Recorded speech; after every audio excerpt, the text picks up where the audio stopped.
থেকে সমস্ত আধিকারিক কর্মচারীগণ যারা উপস্থিত হয়েছেন তাদের সকলকে ধন্যবাদ জানিয়ে আমি কয়েকটা কথা বলছি। আজকে আমরা ৭২তম নিখিল ভারত সমবায় সপ্তাহ উদযাপন করছি। এই সমবায় সপ্তাহটা প্রতি বছর নভেম্বর মাসের এই 14 থেকে 20 তারিখ উদযাপিত হয়। আমরা বিভিন্ন সময়ে ঘুরে ঘুরে প্রত্যেক সমিতিতে, আজ এবছর সরাই হলো, সামনের বছর অন্য এক জায়গায় হবে, এইভাবে আমরা এটা সমবায় সপ্তাহটা পালন করি। এই সমবায় সমিতি যে কাজগুলো করে এই ভাবনাটা আজকে নয়, হঠাৎ করে এসে যায়নি। এটা সারা বিশ্বের প্রায় 175 বছর আগেকার ভাবনা। 1850 সালে আমাদের ভারতবর্ষের বাইরে প্রথম সমবায় ভাবনা আসে। সেখান থেকে দীর্ঘ 45 বছর 1895 সাল পর্যন্ত আমাদের ভারতবর্ষের বাইরে সমস্ত সমবায়গুলো গঠিত হয়েছে। সেই সময় থেকে তখনকার সময় পরাধীন ভারতবর্ষে আমাদের ভারতবর্ষ মূলত ধান চাষ প্রধান ছিল, আলু চাষটা পরে পরে এসেছে। যখন ধান চাষ প্রধান ছিল সেই সময়ে যখন ধান বিক্রি যখন মন্দা বাজার, কোনো রকম বিক্রি হচ্ছে না, রাস্তায় ফেলে দিতে হয়, এরকম যখন সময় এসেছিল, এই সময় সেটা 1924 সাল। সেই সময়ে আমাদেরই দক্ষিণ 24 পরগনা জেলার একটা জায়গায় গোসাবাদ, সেইখানে তৎকালীন পরাধীন ভারতবর্ষের যে ব্রিটিশ শাসন করত, সেই সময়ের ব্রিটিশ শাসনকালের এক আধিকারিক ড্যানিয়েল হ্যামিল্টন সাহেব সেই সময় 1924 সালে এই সমবায় প্রথম সূচনা করেন গোসাবাদ, দক্ষিণ 24 পরগনায়। সেই সমবায়কে আমরা যারা আমাদের বিশ্বকবি হিসেবে চিনি, রবীন্দ্রনাথ ঠাকুর, তিনি ওই সমবায় পরিদর্শন করতে গেছিলেন। পরিদর্শন করার পর সেই ভাবনা থেকে পরবর্তী পর্যায়ে শান্তিনিকেতন বা পরবর্তী পশ্চিমবাংলায় তথা ভারতবর্ষে এই সমবায় গড়ে উঠেছে। 1924 সালে প্রথম যখন সমবায় গোসাবায়কে গড়ে ওঠে, তার ঠিক 6 বছর পরে আমাদের পান্ডুয়া ব্লকে একটি সমবায় হয়েছে, যার নাম বেরুই সমবায়। তার ম্যানেজার আমাদের মঞ্চে বসে আছে।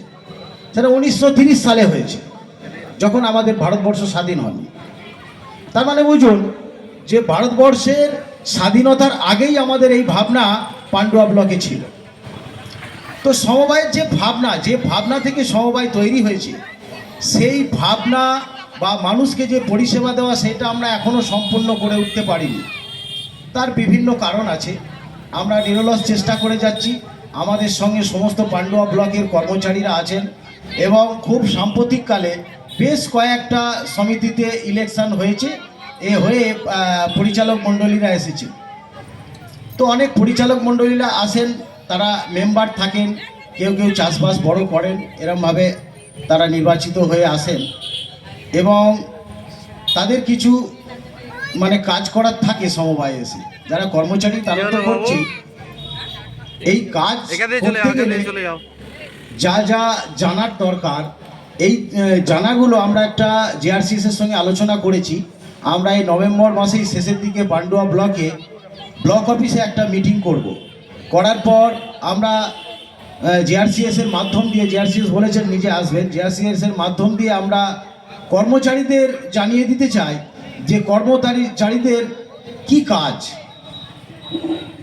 তাদের কতটা কাজ করতে হবে বা তাদের কতটা দক্ষতার সঙ্গে কাজ করতে হবে, তাদের ভূমিকা কি, এবং যারা পরিচালক মণ্ডলী আসছেন তাদেরও ভূমিকা কি, এই সমস্তটা আমরা একটা আলোচনার মধ্যে রাখবো সামনের নভেম্বর মাসের শেষের দিকে। তো আমরা সমিতিতে 2-3টে জিনিস করে থাকি, একজন কৃষি ঋণ, এসএইচজি ঋণ, আর যে যার কিছু সিড ব্যবসা, ধান বীজের ব্যবসা করেন, সেভিংস থাকে। এরপরেও সমবায়কে এগিয়ে নেওয়ার জন্য আরও অনেক কিছু করার আছে, যেগুলো আমরা সেইভাবে এখনও এগোতে পারিনি। যেমন বাজারে দেখবেন এখন ছোট ছোট ওই মাইক্রোফিন্যান্সরা আসছে, বন্ধন, উজ্জয়িনী, এই ধরনের এসে মানুষের বাড়ি বাড়ি গিয়ে মহিলাদের ঘরে লোন দিচ্ছে।